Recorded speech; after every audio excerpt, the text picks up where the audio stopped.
I'm going to read you a line. You tell me if you said it or your co-star here. Okay. I'm not afraid to die. I've been dying a little bit each day since you came back into my life. That's me. That's you. But, like... Do you need a hint? Is it V? No, fuck. It's a film a few people in here probably have seen 1,000 times. Oh my God, is it Star Wars? It's Star Wars. Oh I'm like, I know one said it. It's Attack of the Clones. Okay, Attack of the thank Clones. you. Yeah. Okay. No problem. And yes, I'm an expert. You're welcome, everybody. Prepare your ears, humans. Happy, sad, confused begins now. I'm Josh Horowitz, and we are live at the 92nd Street Y for a special edition of Happy, Sad, Confused with the cast of May December. Thank you all so much for coming out tonight. This audience here in New York has just seen this amazing movie. If only there was something to talk about with this movie, right? There's nothing we could possibly discuss. This is one of the best movies I've seen in some time. This is a smart, cool crowd. So you know Todd Haynes always delivers Safe, Velvet Goldmine, Carol. And he always brings out the best in his already fine actors. And he has done it again with this one. This features a trio of amazing performances. And we have 3 seats to fill tonight. And I'm going to talk to these actors. I'm going to take some of your questions. We're going to have a good time. Are you ready for this? Okay.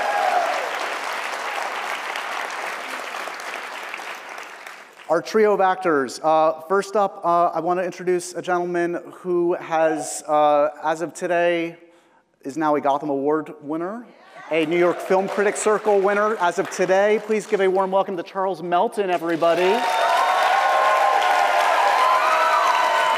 Please give a warm welcome to Academy Award winner Julianne Moore, everybody. We've got another Academy Award winner out here tonight, producer and star Natalie Portman. Give a warm welcome.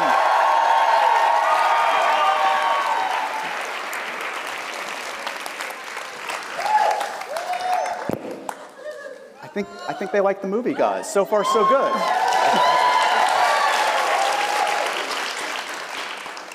Congratulations. This is a truly special piece of work. First of all, okay, my main takeaway is obviously never let an actor into your home to research. Did I get the gist of it? Is that what you were going for? Yeah. Yeah, okay, just checking. This movie is so complex in the best ways. It's I don't know, I fell in love with it myself, I think, when Julianne's hot dog line within the first 5 minutes. When did you fall in love, respectively, with this project? Let's start with Natalie, because I know this kind of starts, in a sense, with you, and you're wanting to work with Todd. Give us a sense of where this began. Yeah, I've dreamed of working with Todd Haynes my entire career. I've watched his collaborations with Julie, especially, I think, with such admiration and inspiration my entire career. I studied those films and loved them so much, from Safe to Far From Heaven, I mean, every single one. And I had sent Todd a few scripts in the past that he did not take to you, and then Jessica Elbaum, one of the other producers, sent me Sammy Birch's script, and I was so blown away by all of the questions that she poses in this story and the characters she draws so finely, and thought maybe this is the one, and sent it to Todd, and thank God he took to it. Pretty quickly, as I understand it, too. He kind of responded to it immediately? Yeah, I think he's quite sure about what he likes and what he does. When he said no to me, too, it was very fast, kind but fast. Rather than drag it out. And this was kind and fast, yes. So wait, before I come to your wonderful co-stars, I had heard, I think, from Christine Vachon, the wonderful producer of this, one of the producers, was this also, did you intend for a second to direct this? Was this presented to you as something to direct? I mean, Jessica had sent it to me kind of openly would you think of directing it? Would you think of acting in it? And I was like, I'm dying to play this role, but, if I could do it with Todd, that would be the dream. Yeah, well, it worked out clearly. Yes. So anybody that knows Todd's work knows Julianne, goes way back with Todd. You guys are intrinsically linked forever. I was just telling you backstage, I saw Safe Again recently, use this as a great excuse. What a fantastic film, your first collaboration. What is the nature of the relationship, I guess 5 films in now at this point? Does he kind of always key you into what he's working on? Like, is there a kind of open door policy of what you both are toying with, or how does it work? No, I mean, honestly, it's like Natalie said too, he's very decisive. When he makes up his mind to do something, that's what he's doing.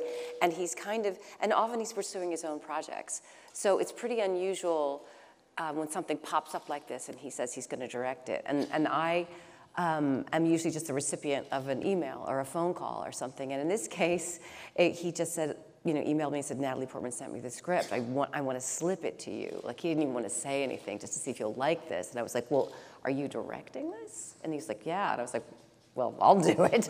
You know, but I mean, it was phenomenal. And I think that, I mean, in terms of our relationship, it's been pretty consistent just over the years. I think that we have a similar sensibility.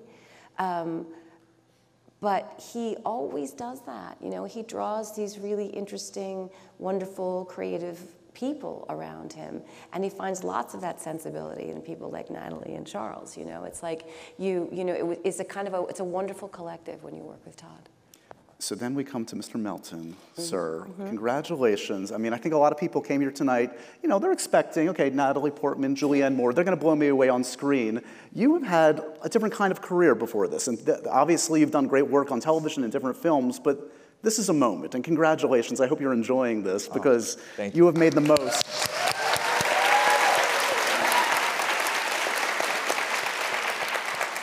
I mean, you know, it's one thing to get the role, but then to make the most of it, and you really have. Talk to me about, like, when this comes around, as I understand that it's another kind of self-tape audition, like, is it just another amazing opportunity that may or may not, you know, go your way, or is it something that you immediately keyed into with whatever material you got?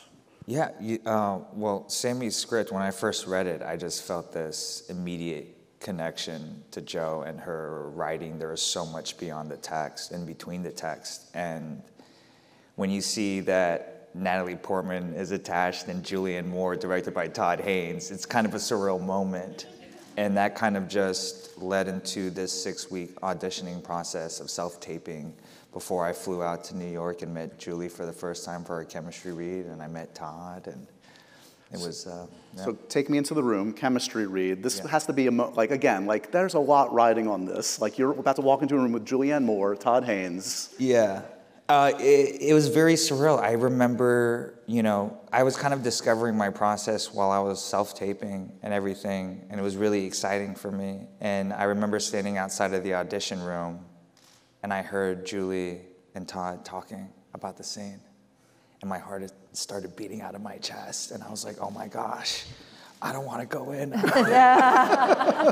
was like, what do I do? And then I went in there, and it was so incredible. I mean, I kind of felt like I was walking into heaven, and then I blacked out. My team was like, how'd you do? And I was like, I don't know. But this whole thing's been a gift. So at that point, it was amazing when Todd called me and said that, hey, you're going to play Jo.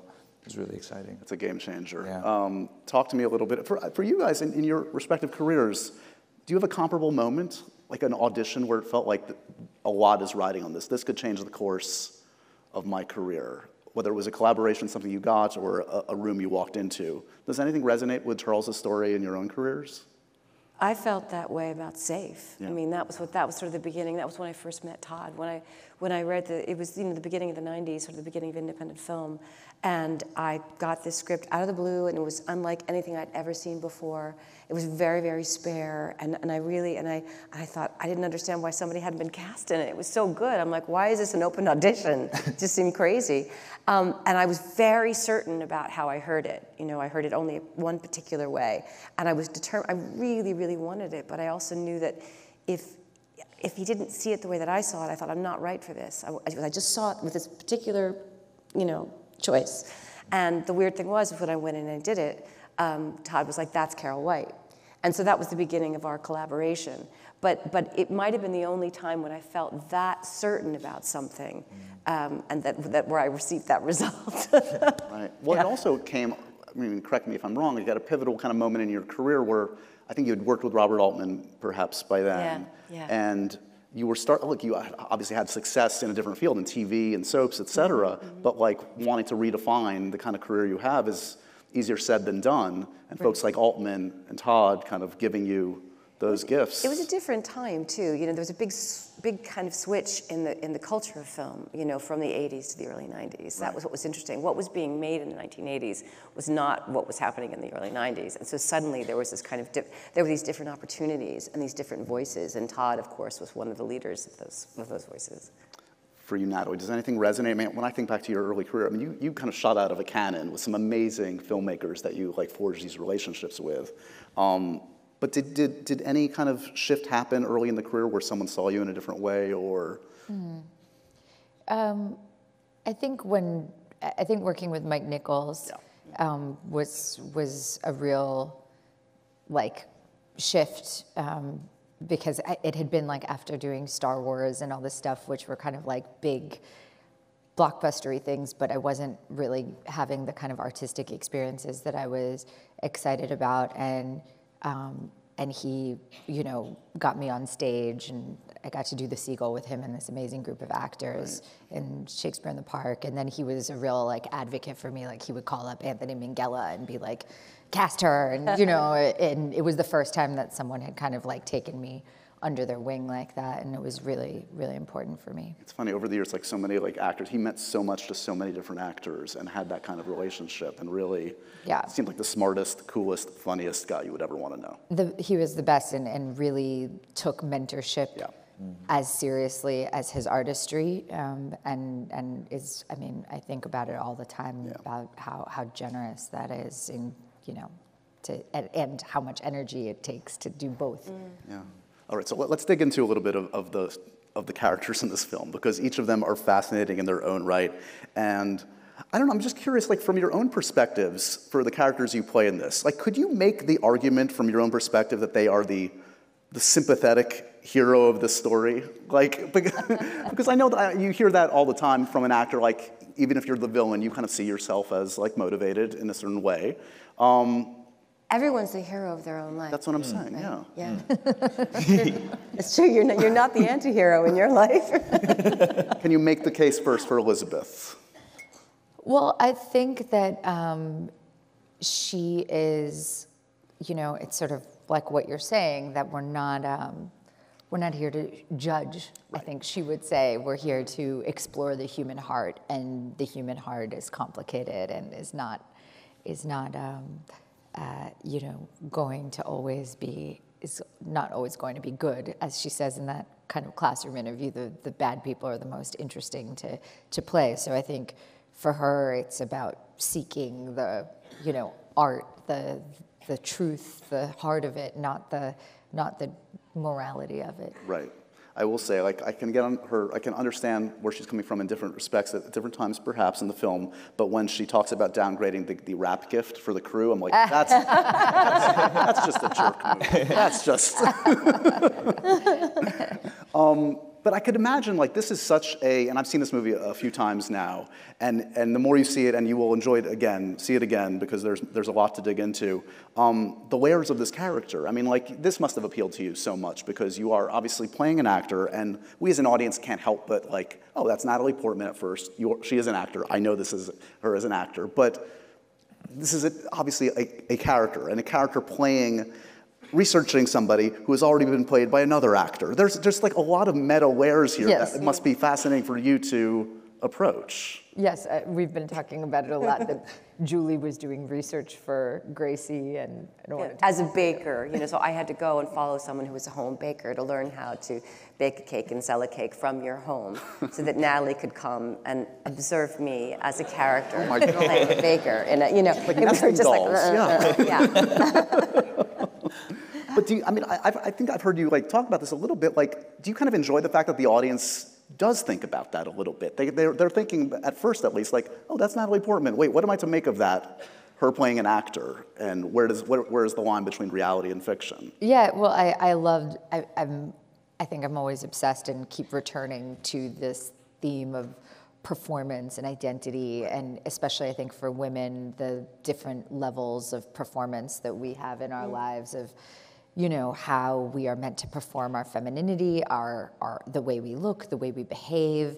And then an actress, of course, has another layer of that because she's literally performing, but also she enters a room and, you know, you go to a barbecue and people treat you a certain way, and then you have to perform like, oh no, I'm just down to earth, I'm one of you know, like there's so many layers of her performance from the minute you get there. And I think you see that with Gracie as well, and so you're just kind of like begging for someone to just be themselves and tell you the truth. And I think that's what Charles does so beautifully, is you're like, oh, there's a heart here. There's a beating heart of someone who's just like, you know, being open and honest. Yeah, I mean, it's interesting, yeah, like for Gracie, then it's like so much of it is presentational, of trying to kind of like present this picture of like, this is the greatest romance in the history of romances. And we see the cracks very early on, and we see them build as it goes.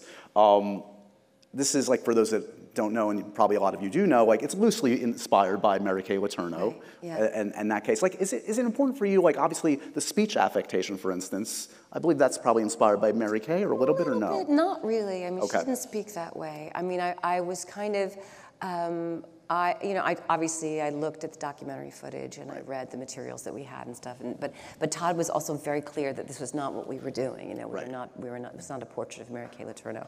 So one of the things that was interesting to me about the script was how, I mean, I was struggling with it. That this character seemed to be kind of commanding in a sense, always telling people what to do, and it wasn't making any sense to me. I didn't know. I'm like, who is this person? I couldn't find her in that.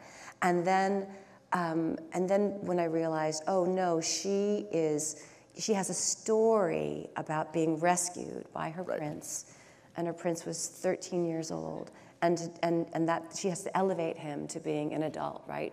Which makes her kind of forever the princess, forever the child. So she's not, so when she's commanding everybody, she's still like the princess. She's like a little girl in a princess dress with an apron on and a wooden spoon in her hand. That whole idea. So the narrative is so highly constructed. And the space between, I think that narrative that she's pushing all the time, or she's, you know, living, and what actually happened is so huge. And in between that, there's this tremendous tension and volatility, which Sammy, of course, reveals, you know, when she's alone. And that was what was fascinating to me. And fascinating, I think, in the real story, too, you know, when you kind of looked at the documentary footage, the amount of pain, I think, that was evident. Right. So I was interested in that. I mean, like Natalie, I was very interested in the performative aspects of that hyper-femininity. And then also genderized culture, too. I kept thinking about that. You know, she says, you know, I mean, what if someone makes a choice like that, if they feel like they need to be rescued romantically by a 13-year-old because they can't get out of whatever they're in, what does that say about the genderized culture they're living in? Not that she's, you know, without responsibility. I'm not saying that. But it's very complicated. And the things that Sammy is writing about are really, really complicated, very human ideas. And then Joe, it almost feels like this is this guy, and you know this character. I'm going to let you speak to the character. You don't want to hear me describe Joe, but it feels like an emotionally stunted guy, a guy that's kind of like been stuck since this happened, and he is now this kind of man-child who is kind of still. Yeah. I mean, it strikes me in watching the movie, like the ex-husband still talks about you as the boy, and I think just to many, like they're still seeing him as this boy stuck at 13. For you, what was the key into kind of figuring out who Joe was? Well, it was just like, you know, with Sammy's script, just really looking at what happened to Joe at 13 and the sense of responsibility that he had to take on. And not only was he a father at the end of the day, but he had all this public projection onto how he was feeling, and it kind of distorted his reality in a sense, and froze him in that time. In a way, his innocence was taken from him. Right. And so how would that manifest through just him, you know, where we find him in the script, being a 36-year-old father, getting ready to be an empty nester. Joe had to, in order to survive, create this adaptive adult child. And, you know, Joe doesn't really know, in a sense, if he's the hero or not. just put his marriage and his kids and everything before himself. And it's really, you know, when he meets Elizabeth and, you know, towards that 2-week journey of the script where Joe finally sees himself in that scene in the mirror, where Joe is finally looking at himself. And to me, that was the first time he's ever just looked at himself. And, I don't know. I am so thrilled to talk about our returning sponsor to Happy, Sad, Confused. It's Masterclass that can teach you literally anything you could ever want to know in this universe. How about learning how to train your dog from the very, very best? Brandon McMillan helped me train my dog Lucy, and if he can help me, he can help you. There are over 180 classes to pick from in Masterclass, with new classes added every month. How about learning to act from the likes of Natalie Portman, Samuel L. Jackson, Helen Mirren? It is all there for you. Learning to cook from Gordon Ramsay or Alice Waters? It's like Masterclass instructors are your own personal mentors. They're going to help you reach the next level. And let me ask you this. How much would it cost to take one-on-one classes with some of the folks I mentioned? Easily thousands upon thousands of dollars. With a Masterclass annual membership, it's $10 a month. That's right. It starts at $120 a year for unlimited access to all 180 plus Masterclass instructors. Chris Voss teaching you how to negotiate anything you could imagine. Creativity, practical advice for just getting through life to taking your life to the next level. It is all there for you. You can boost your confidence immediately and find practical takeaways you can apply to your life and at work. Right now, our listeners, Happy, Sad, Confused listeners, get an additional 15% off an annual membership at masterclass.com/HSC. That's right, get 15% off right now at masterclass.com/HSC. Masterclass.com/HSC.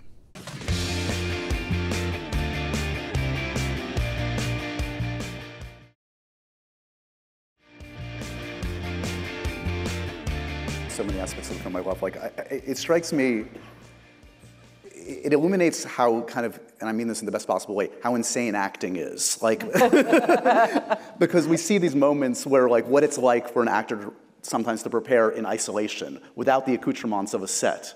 And we see your character in the stock room, you know, in the hotel room, and like going through these motions that, like, to any other like sane person witnessing would be like, oh, that person is not well. That's. I mean, does that resonate with you? Because this probably is actually a part of your respective processes to different degrees. I don't expect you're going back into a storeroom and doing that, but you are probably doing line readings in a mirror, et cetera, et cetera.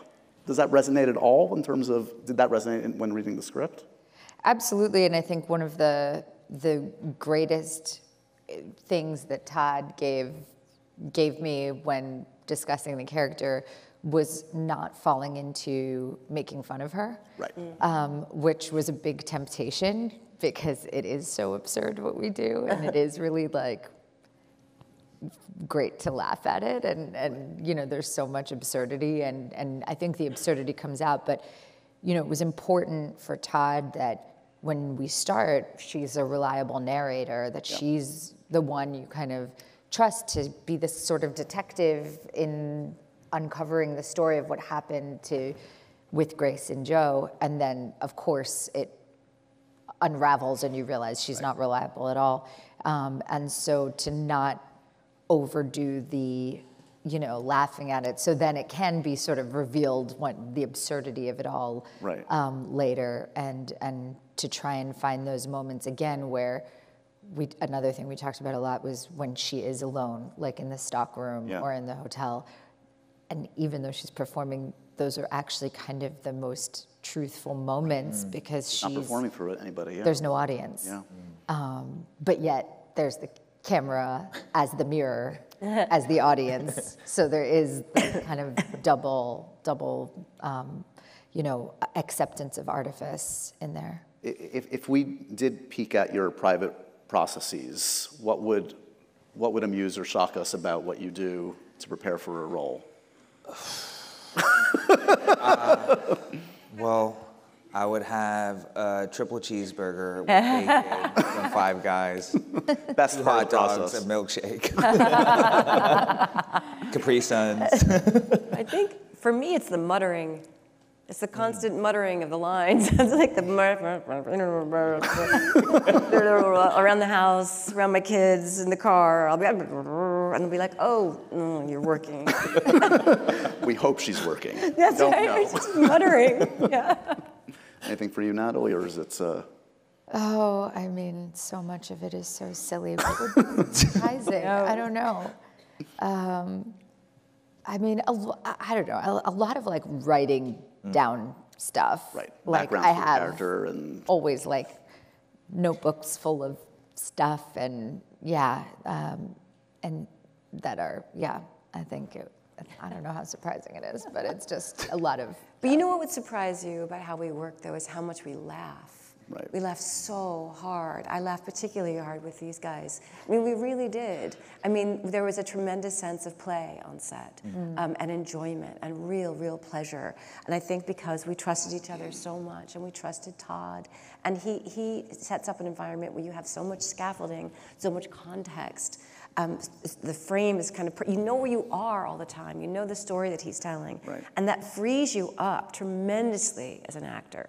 And so we really, I think we thrilled to be there, and we were happy to be in each other's company, and we really, we laughed a lot. And I've heard Todd say, like, he was actually worried you guys had, it was such We an laughed so enjoyable hard, yeah. shoot, like, this can't turn out well. Because for those that don't know, this was a 23-day shoot. Yeah. This is a very short production schedule for a film like this. You know, a couple of gasps. No. But, I mean, are you, for instance, I want to talk about, like, I mean, the linkage between your two characters and how you kind of have to mirror each other in the progression throughout the film. Like, were you able to shoot somewhat in sequence? Because that is a challenge to build what you're trying to do in emulating Gracie through the film. Yeah, it was really scary because we didn't have rehearsal time, and we did have this thing that our performances had to be coordinated in this very specific way, but the luck of it all, I mean, first of all, I've dreamed my entire career of getting to work with Julie. I mean, she's an actress. I study, I like worship her work, and it was so extraordinary to get to watch her up close. And luckily that my character was studying her so that I could. Sorry, I have to do this, Julie. Sorry. Yeah. So I could, you know, be in awe and, you know, observation and try and copy her, and it was all part of my character. But luckily, also, Julie's extraordinarily generous, so she was very thoughtful in constructing her performance, what she could offer me to you know, as identifiable traits to copy in constructing her own character that also, of course, were true to her character. And then we did shoot relatively chronologically, so that I was able to, in real time, kind of learn what she was doing. And what Natalie did so brilliantly, too, which was so wonderful, is that, you know, Gracie's dying for approbation from Elizabeth. She wants her to see her as she wants to portray herself, you know? So Natalie was doing that. So in, for example, the dress scene where we're shopping for the graduation dresses, and I'm sitting here, and you know, and I'm going like that. You know, Gracie has these hyper feminine gestures, and you know, I can see Natalie doing it, and it's pleasurable. And so I'm having the experience as a character of feeling that, you know, of feeling that. But then when I see the movie, I see, you know, later on as an actress, and I see the things that Natalie did that Gracie didn't see. Right. And it was wonderful. I was like, oh my God, that's just phenomenal. I loved it because we were very much a team when we were working, and I think it just made it so pleasurable and so exciting because we could really lean into what the other one was doing. I think we felt very connected, and that we were building it together as actors and characters. Again, see it again for the small progressions throughout the film. It's pretty cool. The physicality of Joe, you kind of alluded to this a little bit. The only thing I resent is you gaining 40 pounds still is like looking better than me at my peak. You're a jerk for that, but other than that. But why was it, I mean, I get why it's necessary, but explain to us, like, why the body, why altering your body in that way, and how Joe's physicality informed your approach to the character. Yeah, Todd and I, we had a few conversations, not so much about what Joe would look like, but what he would feel like. Yeah. And being a suburban dad, having a full-time job, having 3 kids, there's really not too much time for Joe to, you know, find comfort in, like, taking a CrossFit class or something. So, you know, those kind of discussions that Todd and I were having really informed just the natural progression of just where I went with the physicality and, you know, the sense of, you know, Joe doesn't like to take up space. You know, he's pre-verbal, like there's a lot of repression in his body.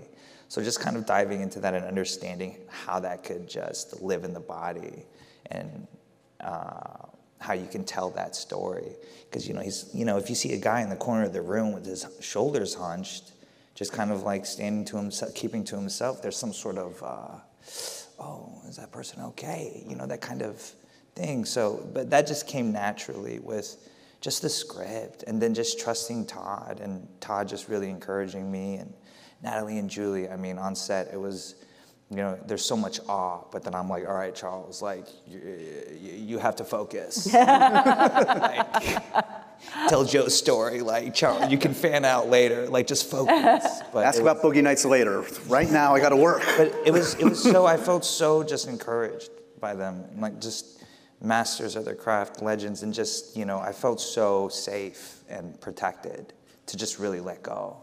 This show is sponsored by BetterHelp.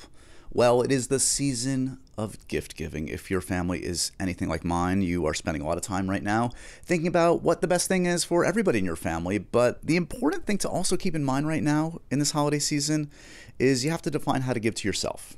It's the holidays. It is a great time to treat yourself right. So whether it's by starting therapy, going easier on yourself during those tough moments in the holiday season, or just treating yourself to a day of complete rest, remember to give yourself some love this holiday season. Therapy can help. It's helped me. It's helped family members. It can help you. If you are thinking of starting therapy, give BetterHelp a try. It's entirely online. It is designed to be convenient and flexible, and yes, suited to your busy schedule. All you have to do is fill out a brief questionnaire to get matched with a licensed therapist, and you can switch therapists at any time for no additional charge. They make it so easy, so flexible. That's why BetterHelp is so amazing. In the season of giving, give yourself what you need with BetterHelp. Visit BetterHelp.com/HSC today to get 10% off your first month. That's BetterHelp, HELP.com/HSC. Treat yourself right this holiday season.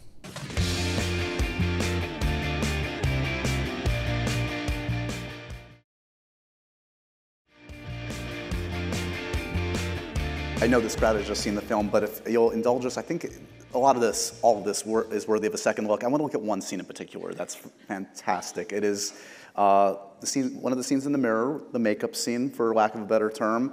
There's so much I love about that scene. It's like you don't even know, like, are they about to kill each other? Are they going to have sex? Are they going to be best friends? We have no idea. It could go any way. And the pauses, like the pregnant pauses, and I guess, how much of that can't be scripted? I mean, you have the script, right, but you don't know, but that has to be just an organic feel that you guys find in the moment, I assume, right? Absolutely, absolutely. I think it was the script was very inspiring because there was so much, all of the meaning was between the lines, and so it fed that kind of meaningful silence. And it's really like, for me, the most devastating scene in the movie, because it feels, which was really revealed itself to me while we were doing it. I didn't realize it on the page, but it felt like all about mother trauma. Right. That, like, that line, those lines where she says, "What was your mother like?"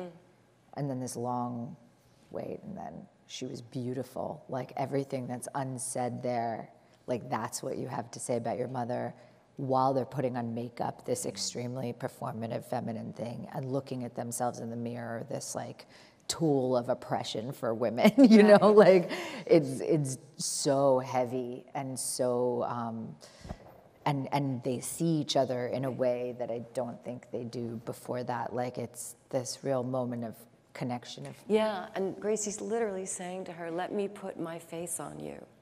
Right. You know, she's like, this is my makeup, this is what I do, it's all kind of very basic, this feels silly. And then to say like, let me do this for you, you know, and it, you know, I didn't remember I touched your hair for so long. That was something that came up, and this is the kind of stuff that happens when you're working. You know, we had to get Natalie's wig out of her face, right? And there's this whole thing about how it couldn't go back into a ponytail and blah, blah, blah, and there's all this discussion about this, and I said, I'll just push it back. I'll do it myself in the scene. And now watching it just now, I'm like, I spent a lot of time. Because I love Natalie. And I think in the doing of it, what was interesting, what was just a technical thing initially becomes part of the scene, because as I did it, it felt really intimate. Right. And it felt like Gracie saying, like, let me feel what you're like, you know? So sometimes stuff just comes up like that. Sure. And it happens, and that's the kind of the joy of doing it. It just is a surprise. Did you know what his musical choices were going to be? Was he playing that for you on set, guys? Yeah, he played it early on before certain scenes, and it just kind of really set the atmosphere and the tone of. What about the camera moves too? Like, how aware are you? Do you want to know like when the camera is moving, like the zooms, et cetera, or does that impact your performance? I'm very aware of where the camera is. Yeah. I need to know. I feel like that's the part of the storytelling, you know. It's like, well, and in this case, in this scene, you know, there's no mirror there. There's just a camera lens, and there are marks that we're looking at. So we know where we're looking, and we need to know because we're part of that construct. You know, I think that, and I think with someone who as talented as Todd, who's telling an intricate, you know, complicated story, you have to know. You need to be a part of that language, right? Because you know, that's how it's going to inform your own work. What do we think happens after the final frame of this film to Joe and Gracie? Are they? You guys must have talked about this. You must have. No. No. No. Movie's over. Yeah. I did my part. You have to wait for the sequel. Exactly. Another franchise. Here we go. But you know what's wonderful? I mean, and somebody was asking me about this the other day too, and I think that we all have an instinct as human beings. We love narrative because there's a beginning and a middle and an end. And we're like, oh, that's what happened. And in life, of course, we don't have that until someone dies. That's the only time you have the narrative is over. That's when it's finished. And with movies, we tend to be very satisfied. We're like, the end, like that. And it's like you breathe out. And with this movie, and with a lot of Todd's movies, it's almost like it ends on an inhale. Right. And then the audience is left having to exhale on their own. So I don't want to get superstitious about the awards kind of side of this. It's just beginning, and hopefully you guys are going to be at a lot of fun, silly awards shows throughout the season. Well deserved in advance. Congratulations. But it occurs to me like Charles is starting to experience this for the first time, and you guys, I think we have 8 Oscar nominations, 2 awards between the 2 of these actresses here, 2 of truly the best. What would you like to have known way back when about like kind of going through that process from your first nominations of just sort of like how to enjoy it, how to accept the wonderful insanity that is accolades? Sure. I don't know. I mean, I feel like it's changed a lot over time. I think the really exciting thing, young Charles, Back in my is day. that you end up spending a lot of time by the end of it with the most amazing people in the creative community. And you develop kind of a rapport with people because you're just at these events for like 6 months together, and you end up getting to be at round tables and cocktails and dinners. And if you can actually take advantage of it and like actually have a conversation with someone, which is very hard in those surroundings, but like it can be really meaningful and lead to you know, later friendships and stuff. Right, and I think also the fact that you know, we tend to make everything a competition or a race in our culture, and it becomes about that, and that, you don't want that to supersede what's happening, which is that people are celebrating each other's work, and that's wonderful. It's wonderful to be with your peers and to have people say, I really enjoyed that performance, and I think that's the thing that you want to lean into. Yeah. Are you more excited about your fantasy football team season right now or awards season? I'm doing pretty good in my fantasy football. I made a big comeback. I started off not with a losing record. And, But you're turning it around? Yeah. Go Eagles. I have a challenge for you guys, because the two actresses sitting next to me have played some of the greatest roles in the last 25 years, I would say. I'm going to read you a line. You tell me if you said it or your co-star here. Okay. Let's see if you can finish the line. These are pretty easy, I think. Okay. I believe the characters we read on the page become more real. Oh, that's from Jackie. That is from I don't know what the rest of the line is. Right, flush it out right at the Yeah. end of the shoot. It's then the men who stand beside us. Okay. Yeah. Thank you. Yeah, you're welcome. I didn't give you the line reading, but I gave you the actual line. No. Who the fuck are you? Who the fuck do you think you are? That's the drugstore scene in Magnolia. Don't call me lady. Don't call me. Yeah, don't call me lady. It's a male myth about feminists that we hate sex. It's a zesty enterprise. Big Lebowski. That's Maud everybody, come on. Lebowski. Yeah. The best. Wow. I felt it perfect. It was perfect. It's Black Swan. Definitely is Black Yeah. Swan. Let's see. I'm not afraid to die. I've been dying a little bit each day since you came back into my life. That's me. That's you. But like, Do you need a hint? Do you is know? it V? No, fuck. It's a film a few people in here probably have seen 1,000 times. Oh my God, is it Star Wars? It's Star Wars. Oh my God, no one said it. It's Attack of the Clones. Okay, Attack of the thank Clones. you. Yeah. Okay.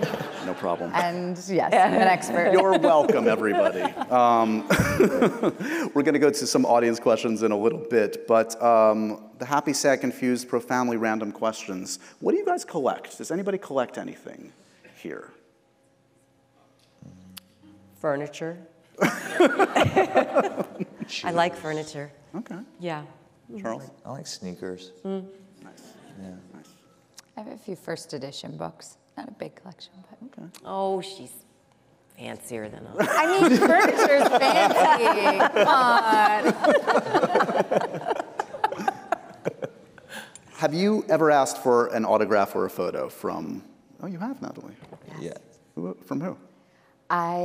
When I was a kid, I waited in line for Gregory Hines and Lily Tomlin at separate shows. I was like, really, yeah. Amazing. Waited for a while for both of them. Anyone? Shaquille O'Neal. That's awesome. LeBron. Tyson Chandler. Sensing a pattern. Yeah, like what? I'm sensing a pattern. Yeah. Yeah, I think mostly basketball players. And I usually have my son with me, I have to say. I chased LeBron down a court once going, LeBron! My son along. Now, are you pretending it's for your son, or is it actually for your son? It was for both of us, okay? Anyone that you've ever, or who would you like? Jalen Hurts. He's the quarterback for the Philadelphia Eagles. What's the wallpaper on your phone? Anybody here want to cop to what's the wallpaper on their phone? Oh, I'll pass on that. Wow. So many questions. Anybody? My daughter did one of those like custom things, and it's got like candies and smiley faces and all sorts of different, I don't know. Love it. Yeah. Great. Okay. Last actor you were mistaken for? Keira Knightley, all the time. You're like today, yesterday, 5 years ago. Very flattered, but it's a constant, yeah. Have you ever signed a Keira Knightley photo? No. No, no, I have not. Okay. Gillian Anderson. Oh, yeah. They're like, they think you're like, you're in that David Duchovny show. No. A, it's not on anymore. B, Yeah, no. no. Anyone jump out? Not really. Okay. Matt Damon. I get it, totally. What's the worst note a director has ever given you? Oh. Julianne went there. She's got it. I had it. It was a criticism. It wasn't really a note. Well, it was kind of a note. It was somebody told me that my face wasn't moving anymore, and we'd been shooting in the middle of the night in 30-degree weather. And he was like, "What's the matter with you? You're not moving your face at all." Wow. Okay. It was a tough one. Yeah. Anyone? I did this.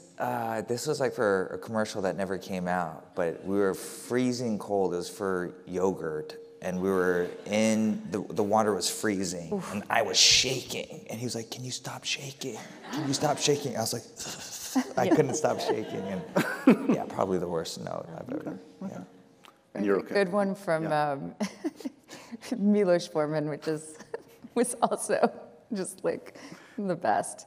He was like, "You're acting like this is a bad movie, but this is not a bad movie. This is a good movie." I was like, I love this. The accent also helps. Yeah. In the spirit of the name of my podcast, Happy, Sad, Confused, who's an actor that always makes you happy? You see them on screen, you're instantaneously feeling good. Julia Roberts. Steve Carell. Very good. Yeah, Steve Carell's good. Maybe Will Ferrell. Yeah. Mm-hmm. Also producer on this. That's right. Yeah. Movie that makes you sad, always. Whoa.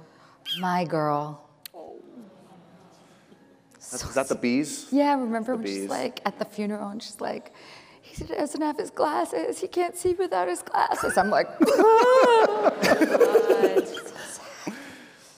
makes me sad. The Way We Were? Sure. That always makes me sad. Yeah, it's a good one. We gave you the most time, Charles. Yeah. It's not a crier. Not a crier? Oh no, I'm a crier. I'm just thinking maybe Up. Yeah, I was just, Oh, Pixar. God. Pixar always does I it, can't right? I can't even watch that. Oh. That's so sad. Yeah. Oh. It's really a good test if you're an actual human being to watch the first 20 minutes. Up. Yeah. No, yeah. Yeah. Food that always makes you confused. You see it on the menu, you don't get it. What is up with this? Why do people like this? Mashed potatoes. Why do people like mashed potatoes? It's just mush. It's just mush. I love. It's like, I know, people love it. They love them. It's just mashed mush. Consistency? Is it the... All of it. Wow. Yeah. I have a problem with fruit in salad. Oh. Not into it. Right. Like I like fruit salad. Right, but not fruit in I a don't green want salad. like Yeah, a strawberry and a- savory salad No. with fruit in it. Yeah. Bothers me. Yeah. feel Never you. seen you so enraged. It's crazy. I don't like blue cheese. Ooh. Oh, What is up with that? What? I don't like oatmeal.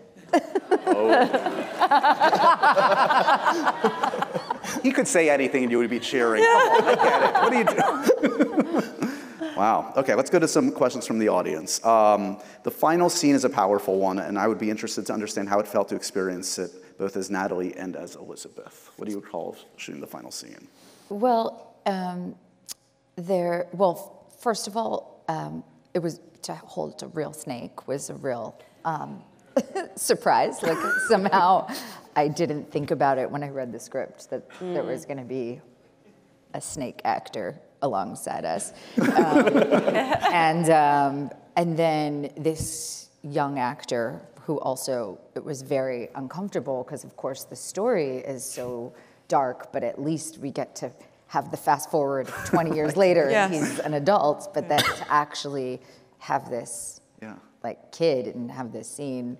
And then also, I mean, Sammy's writing for the scene is so like, you kind of realize that this whole time, all of this buildup has been for like this, like it's not, it doesn't feel like this great work of art. And I think it helps add to this question of like, you know, what is it really worth interfering in people's lives, and how does the depiction, for this? Yes, how does the depiction of people's lives justify the, you know, the effect of that telling their story for them? So it was incredible to shoot, and you know, I loved Todd's construction of it with this kind of one long take. Right. It was really fun to play. Do you think Elizabeth is a very good actor? What's your assessment of her acting ability?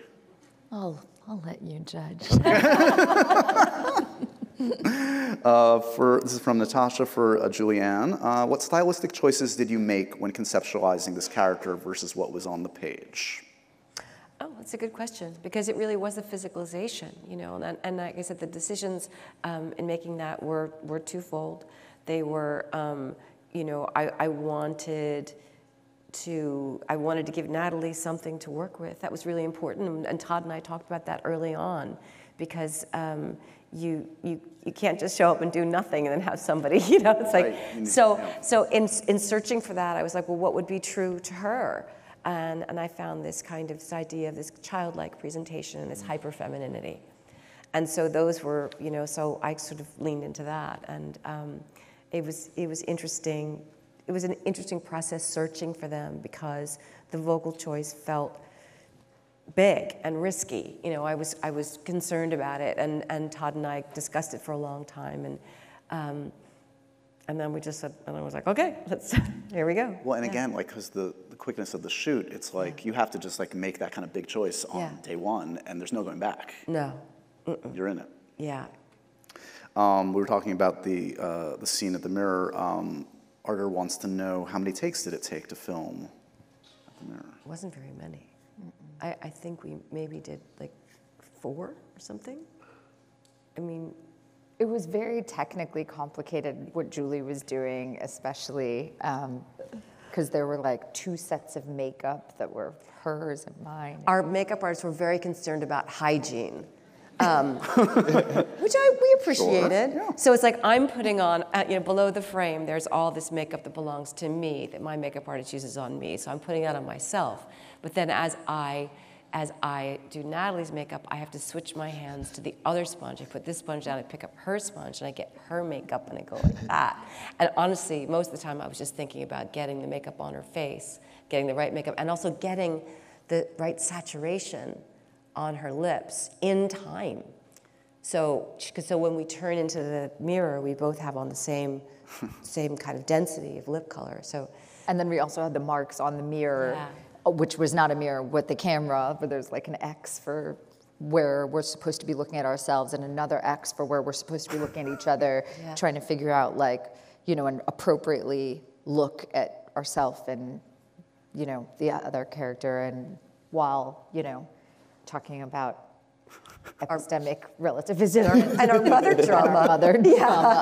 Another easy day at the office. Well, must be exceptionally rare to like stare down the barrel and do like a scene like that for an actor. Yeah, it's kind of the extreme practice of what we always have to do, which is like accept that there's a camera and a crew, and you're not in a real space like to absorb that artifice. Right. Marianne wants to know for Charles, we kind of addressed this a bit, but it was so incredible to see you in such a complex new role. How did you prepare for the role of a young father? Ooh. Joe's a good dad. What do we think of him as a dad? Yeah, he's kind of sweet to see him with his... Yeah, he's a great dad. You know, when I found out that Gabriel and Lizzie and Piper booked the role when they came into Savannah, I would invite them over. and we would watch movies, and I'd order them pizza. We'd eat pizza. They would come over and do the laundry at the house. I would pick up Gabriel, take him to the movies, and it's kind of cool when I have people that are like, oh, you've never seen this? Like, and they're so excited to watch something like, you know, Vertigo for the first time with me. So I kind of had that experience with them. I'm like, you haven't seen Fight Club? Or you haven't seen The Godfather? Like, oh my gosh, let's watch this. So, and I think all those things naturally, I think just, you know, informed along with the work that I did just, you know, when we came to set. And there's that, you know, kind of comfort. I mean, again, we've talked about the quickness of the shoot, and you've kind of referenced, like, you know, working with the likes of these actors and Todd. Like, did that almost help you in a way? Because, again, from day one, there's no adjusting. You kind of just have to commit and be comfortable in your own skin in playing this character and following Todd's lead, I would assume. Yeah. I felt very... you know, from the get-go of meeting Natalie and Julie, and just with Todd's guidance, like, I just felt immediately, just by being with them, just elevated. Like, I felt it. They say you belong, so you belong. And I just felt, you know, I was like, I have to give everything I can to just work as hard as I could, and just, you know, and you know, I've seen, you know, interviews with, I haven't told them this, with Julie and Natalie, when they're just talking about certain things and they talk about preparation, and like, I took from that and just prepared as best as I could and as much as I could, and then just completely just let it go with them. Amazing. From Lauren, for all of you guys, how do you get in the mindset of such troubled, traumatized characters without bringing that home with you? You good at compartmentalizing? I'm very compartmentalized. I think that having children, honestly, you know, is very helpful with that. I mean, it's like, and then also knowing that, like, you know, I love my work, and I think that you, like I said, knowing where the camera is. I was talking to somebody who was talking about being overwhelmed by things emotionally and when they worked, and I said, you know, it really helps me to know that there is a camera there. There's a camera there. There's an operator, and there's a dolly grip, and you know, you see the lights everywhere, and you see everybody else, and so it's like I like to have the process of creation with all of these other people, because I can invest myself emotionally and intellectually. I can see everything that's going. It's, you know, there's a duality to what we do, and I think it's really, really important to know that and to invest in that. And I think there's a mythology about actors getting lost in things, and it's not helpful. It really isn't. It's a creative construction, and I think you need to know that. I always get really upset when I hear actors say, well, now I really know what it's like to do X, Y, and Z. You don't, right? We're pretending. We get as close as we can. It's a facsimile, right? You're storytelling, and that's really, really important. That doesn't mean that you don't feel things in your body, because you want to, but your mind has to know that it's not the same. So you must have encountered the actors that go that route, and is that tricky for you to kind of? They've got their process, it works for them, but I know it can wear on a crew also when folks go to that kind of extreme. Has that been tricky for you to navigate folks that come at it differently than you? Yours seems to be the healthy, intellectual, emotional way to do it. I will say that. People's process are their process, you know. I mean, you can't, that's not something that you do anything about, Does what Julianne says resonate with you guys? Have you always been able to kind of like, was that a lesson learned early on and kind of not taking work home with you? Yeah, I think it's always been important. That was something that I felt so close to Julie immediately, and Charles, that I think we all have very similar things, that we're very focused, and you know, when we're in it, and then when we're out, we're out, and it feels safe. It's actually similar to one of the lines that Sammy wrote when Elizabeth is talking to the students, and she's like, you know, you don't know if you're feeling pleasure, you know, pretending that you're feeling pleasure or pretending that you're not feeling pleasure. It's like I could say all of those manipulative, horrible things to Julianne because I knew that in real life I loved her. You know, like it allows, you have to be aware of the artifice at the same time as you're doing it in a way. Yeah. So you now are all veterans of the Todd Haynes experience. You're in the Five Timers Club with Todd. Yeah. What do you say to fellow actors? What is the Todd Haynes experience like?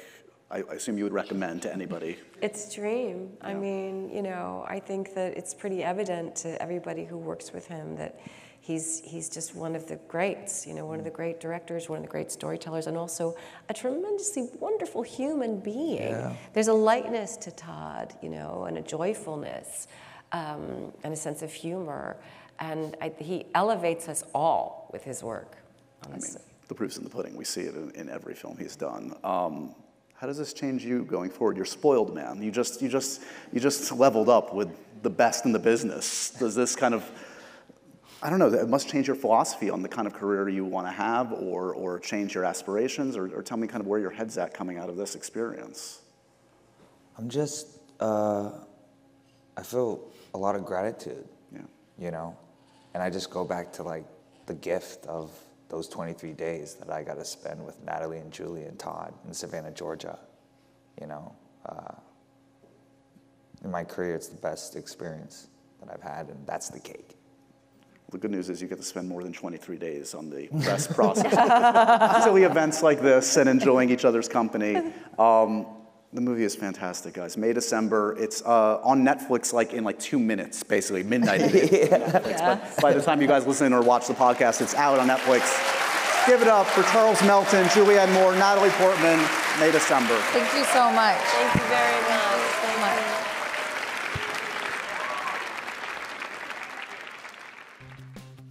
And so ends another edition of Happy, Sad, Confused. Remember to review, rate, and subscribe to this show on iTunes or wherever you get your podcasts. I'm a big podcast person. I'm Daisy Ridley, and I definitely wasn't pressured to do this by Josh.